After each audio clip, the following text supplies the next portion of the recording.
12-year-old Eitan Yahalomi was held by Hamas for 52 days. On the evening on November 27, 2023, he finally hugged his mother. That same day, 10 other hostages were released along with him. Among them are Ofri, Yuval, and Uriah. After being examined in a Tel Aviv hospital, they met with their family and their beloved dog.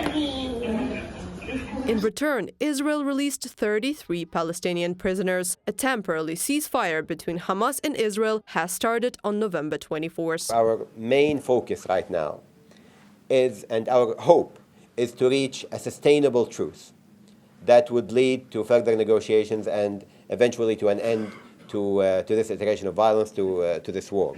And we have always said that we need the push of the whole international community to make sure that that happens. However, we are working with what we have.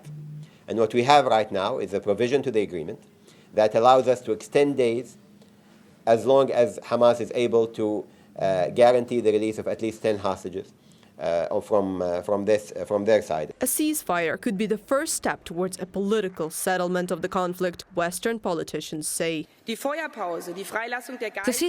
and the release of hostages have for the first time become a ray of hope that we must seize together. Gaza is the most dangerous place on earth for children, the head of UNICEF said last week. This is a reality. That's why we are doing everything we can to make sure that children can be helped. I welcome that the agreement between Hamas and Israel has led to the release of hostages and the delivery of more humanitarian aid. I call for an extension of the pause. This would allow for much needed relief to the people of Gaza and the release of more hostages. During a ceasefire, humanitarian aid is being delivered to the Gaza Strip: water, food and medicine. However, the Israel Defense Forces emphasize that the ceasefire is temporary and that fighting will resume after it ends. Experts note that Hamas militants are using the ceasefire for their own purposes.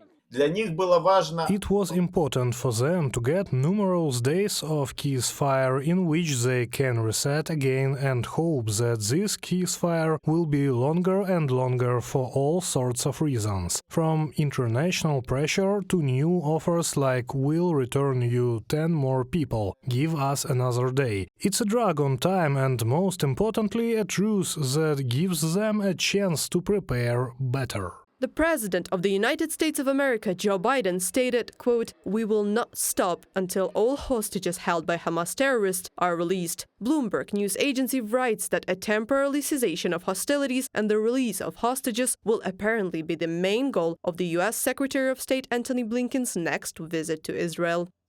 Reported by Anastasia Tarnavska, Nikita Skoblikov, UATV News.